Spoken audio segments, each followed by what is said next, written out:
Good evening, everyone. This is Steve Stone, and I am your professor in MEL 605. I may have lost the video that we took from Thursday night, so I am recreating the video with some modifications for those who missed the class that night or for those who want to go back and reference what we did. So it's going to be modified. The video that we had Thursday night, the session I think lasted for about 45 minutes. This will probably be about a 20-minute video. I'm going to take some shortcuts, but I'll show you exactly what we did. So let's get started. At the beginning of the class, and by the way, we are meeting at 6 o'clock. I sent out a survey. Please return that to me. Our plans are to meet this coming week at 6 p.m. Again, I did send out a survey. If you've not sent that out about the time, just feel free to send that to me as soon as possible. The MELS course, the first part of the class, and there are 15 sessions. I just want to remind folks that the sessions are not required for you to attend, but it is so much better when you are physically there for the session. So I would really, really encourage you to be a part of that session, to log in at 6 o'clock on the Thursdays and to be a part of that. However, if you cannot, then everything is recorded and it will be put out there, put out on Blackboard, and you'll also get an email from me saying, here's the link to the YouTube video, which is the recording of the session. So that's what I did, but evidently I recorded the wrong thing and sent the wrong thing, so I'm re-recording. So for those of you who are not there or those who want to reference it back. We do, of course, I use Blackboard extensively, so I'm going to quickly go to the shell. I want to talk to you about what we did Thursday night was pretty simple. We basically talked about the Blackboard shell itself. At the very beginning of the class, we introduced ourselves and probably spent about 15 minutes talking about, oh, that's not good, about 15 minutes talking about what we needed to, introducing ourselves, a fun fact, a little bit about what we did. And I encourage folks to go back into their contact information that you turned into me and include your school assignment as well as a personal email, phone number. I promise you I won't use it unless I have to, but give me a little bit more personal information other than your Garner Web information or email address. All right, so we spent about 15 minutes introducing ourselves, had a great time. I got a great chance to meet a lot of folks and to have a part of that. And then we went into the Blackboard shell, and I shared with the class kind of, and you all are very familiar with Blackboard, so I just basically shared what's here on the sides. The weekly class schedule is the thing I certainly want to call your attention to right away. In clicking on the schedule, you will see kind of a breakdown of what's expected in the class and some timelines. But in this column, and this is what I want to call attention to, this is our weekly schedule. I don't put dates, but this is obviously for week one. I'm going to talk about on the Zoom session one of these topics or both of these topics. You are expected to read everything under the resource column. The two books we use are Hersey and Glickman. Again, you don't need the absolute up-to-date version, but don't be too far. Don't get too many editions away from where you are. And then the next column, which are assignments that are due and to be posted in discussion board, there are 27 discussion boards. You need to only do one per week. So let me repeat that because I've had people do all 27 of them, and that's not what I'm asking. But under the discussion board for week one, do either assignment 1 or assignment 2. All you have to do is 1. Now, I know in the past courses you've also been asked to go in and to kind of comment on your colleagues. I do not require that in 605. All I really require is for you to post. If you want to look at what your classmates have posted, feel free to do that as well. So 27 discussion boards, 13 are required, 1 per week. You're also required, if you look, I'll bring you down a little bit here on this. If you'll look at week 5, there is a required discussion board, which this one's required of an AP interview. And there will be some guidelines to that, so I don't want you to jump onto that one right away, but that one will be something that's required. That's number 14.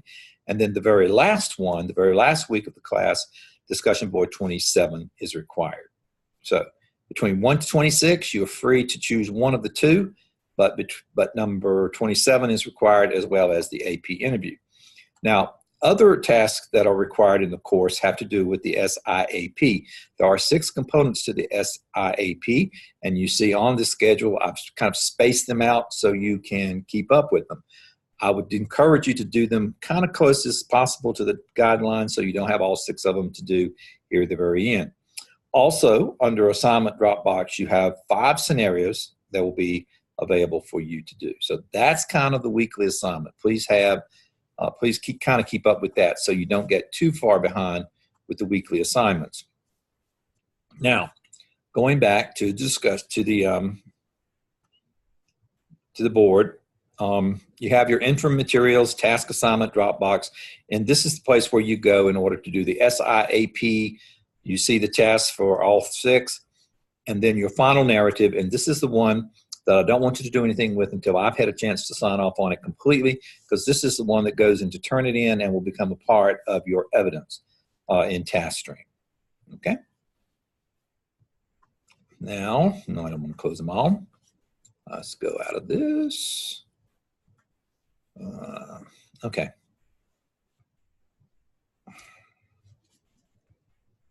All right, so that is one area.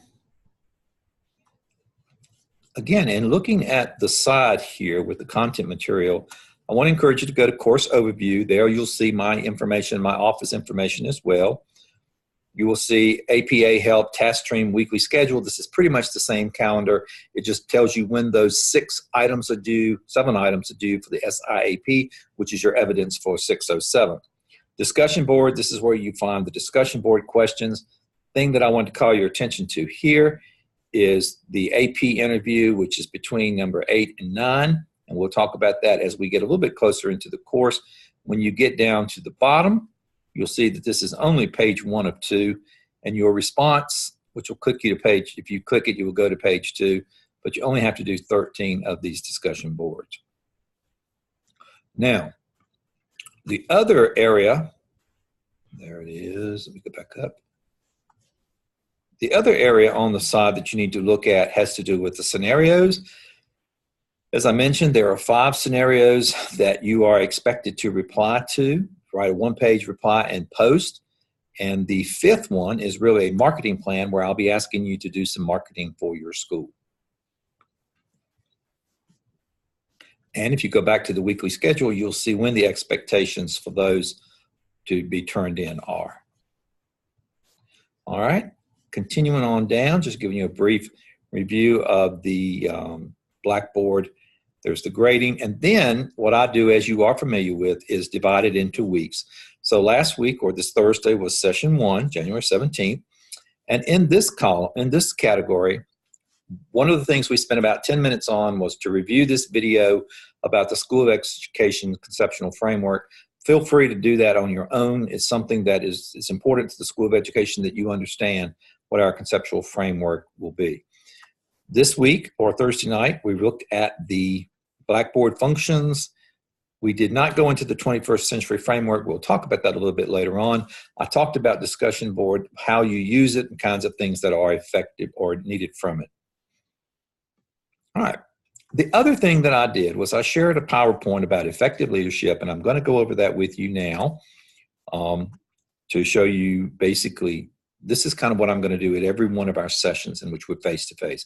I'm going to talk about a topic, and I'm going to share, and tonight we're going to, or this evening, or at this particular presentation, I'm going to show you what effective leadership and the 11 components or requirements of effective leadership. In this particular presentation, I think I spent about 15 to 20 minutes. I talked about the 11 requirements to become an effective leader. These are basically pretty common sense things, but these are things that I think as you become the principal of your school or the assistant principal, you would certainly want to keep in mind. The first requirement of being an effective leader is to understand how to build collaborative and constructive collaborations. In other words, how to build teams. And not only just how to build teams, but how to make sure that those teams work and to make sure those teams stay focused on what they need to be. There are some wonderful school improvement teams out there, but they are so far out of line of what they should be doing.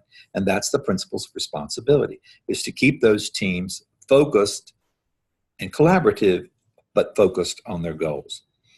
The second is to create a culture of innovation, and that is to encourage your people to try things, to not be the naysayer who says, no, we've done that before, or don't do it that way, but is to be inviting of innovation, where a teacher would feel comfortable coming up to you and saying, I'd like to try this something different in my classroom. A great leader inspires people to do that. The other requirement, driving organizational change, is to understand how the organization works and to make sure that and you're looking at the organization, that you begin to build that culture in that organization that does welcome and encourage change. If you're not moving forward, you're standing still, and you can't do that in today's world. Another principle is to energizing people, and that is to making sure that people, your greatest resources, feel like that they are being empowered, but also feel like that they're being valued, and that's going to give them an energy for performance. You do that through coaching, through you unleashing that potentials in other individuals, and you energize the team. The fifth principle is to lead high-impact teams, and this basically is for you to get out front and to be a model by example, and that also means that there's not a single job in your school that you shouldn't be comfortable doing. A staff will truly respect you as a principal or assistant principal if they see you picking up the trash, or if they see you covering the phones in the office, because they know that there's no job below you. They need to understand that you are part of that team, and you can model and you can do any job that's expected. If you do that, they will do it as well. You also, number 6, is to be leading for the future, to understand how to manage in a changing world. Again, that's open to innovation, being open to ideas, and to rewarding people for their innovation. This has been driven home many, many times by your school district already, but is the ability to use data in a constructive way. And to use data not just to see where you are, but to see where you need to go. And to make sure that you aren't the only one that's the keeper of the data, that your staff have that data and your staff understand how to interpret that data. So that's an important part of being a great leader. An unfortunate part of any kind of work environment is conflict. And as a leader, you will be called upon many, many times to resolve conflict or to resolve conflict. And you need to understand that in any organization that you lead, no matter even if you're just maintaining the status quo, there's going to be conflict. But if you're leading for change and you're a dynamic leader, there's going to be more than normal, because the natural inclination of people is to resist change. We like the way we are. We like the way we've done it 100 years. So that's going to be a part of the effective leader, is how you navigate and manage that. Conflict isn't bad. It causes you to look at yourself and to self-reflect. But it's how you manage it so it doesn't become a morale or culture issue. And as an effective leader, that's your responsibility to make sure it doesn't. Everything needs to be pushed back toward that vision and that mission and the why of that organization. And if there is weak leadership, there will be more conflict. The next one is to have a consumer-driven or consumer-focused organization. That means you've got to know who your customers are. You've got to know how to be competitive. And that's why one of your 5 scenarios that you'll be assigned is to do a PR campaign for your school. You need to be value generated, always about the customer, which is your stakeholders. It's either your students, and customers may not be a word you like to use, but it's the people who you are responsible for producing the education. So that's who we need to do. Another is the leader within, and this is about you, maximizing your authentic leadership impact. And that means to be a model learner, long-term learner, lifelong learner, to be a model innovator, and to also to make sure that you are looking for that leadership in others. The 10th, I believe, is unleashing the power of influence, and that is the ability to persuade others and to have them running with the ideas. At the end of this, I asked the class to talk about what was missing, what was important, some good examples, bad examples. We talked about a few of these. Dr. Martin Luther King, the John F. Kennedy. We talked about some great examples of leaders who envision all of those things. So that's the PowerPoint, and we'll talk more about it if you have questions about it. Let me go back to our presentation.